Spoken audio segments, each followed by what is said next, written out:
Nilamon ng apoy ang ilang bahay sa barangay Matandang Balara, Quezon City kaninang umaga. Aabot sa dandaang pamilyang apektado at may mga naitala na ring sugatan sa sunog. Mula sa Quezon City, may ulat on the spot si Michael Fahatin. Michael? Tama kayo dyan, Connie, Rafi.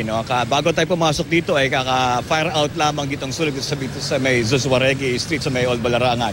At ito ay nagsimula ng 8:41 ng umaga. Nagkaroon ng Task Force Bravo ng 927. Naging under control ng 10:48 at 11:15 ang ma-fire out ito.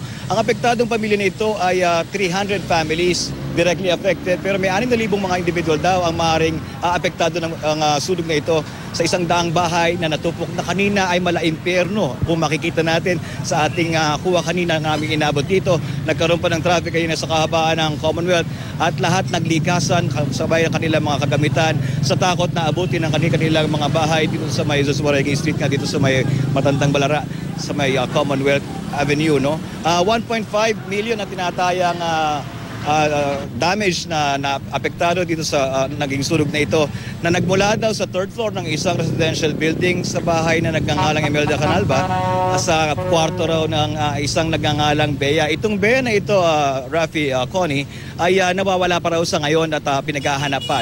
Apat ang naging injury dito na tinamaan ng iba't ibang mga bahagi na nagbagsak ang mga bahagi ng bahay at may sugat sa ulo at ibang mga bahagi ng kanilang katawan pati na mga bumbero.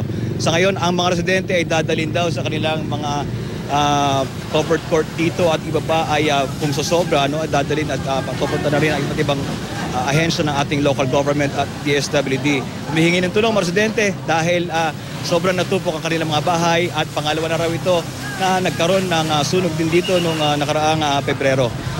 Sa ngayon, Rafi, pinagaan ng ating mga motorista na kung dadaan dito, medyo maluwag na nga ang trapiko pero huwag na sanang tumigil dito sa may banda rito sa may Commonwealth sa bahagi ni Zuzuaregi dahil nagka-traffic pa rin.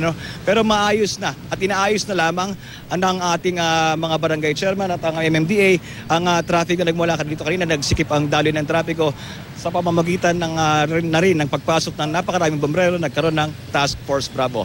Yan ang pinakahuling update dito sa may Barangay Commonwealth, sa may Old Balara, sa Zuzuaregi Street. Balik sa inyo. Michael, 100 kabahayan, medyo napakarami nun. Ano ba, mga informal settlers ba ang mga ito, Michael? Napakarami. Tama ka dyan, Rafi. May mga informal settlers tayo, pero bahagi na rin dito, may mga paligid ng ating may mga makabagong building. Kaya masikip itong daan natin, kaya nahirapan itong ating mga bombero na makapasok kanina, kaya nagkaroon ng Task Force Bravo. Pero agad naman naagapan ang sunog dito. Kung 8:41 kanina, 11:15, nagkaroon ng fire out. Maagap naman ang ating pag-responde ng ating bombero dito sa may Barangay Old Balara. Rafi? Michael, si Connie season ito, Alam mo, usually kasi kapag may mga informal settlers doon sa paligid, ay may nababalitaan din tayo na maaring maging development kung kaya minsan nagkakaroon ng malakihang sunog. Meron ba tayong balita tungkol dyan?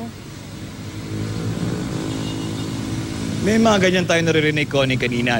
Pero yung ating investigators ay nag-iimbestiga pa. Kanina raw nagkaroon ng namatayan daw ng kuryente. Kung kaya abay gumamit ng kandila. Itong hinihinalang kwarto nga na ito, sa ating mga na-interview kanina, itong kwarto ng nagangalang Bea, maaaring pinagmulan. Pero sinasabi rin ng ating mga investigator na maaaring nanggaling sa electrical appliance na sumiklab nung pagpasok o pag-open ulit ng kuryente dito kaninang umaga, Connie. Maraming salamat, Michael Fahatin, sa update na yan.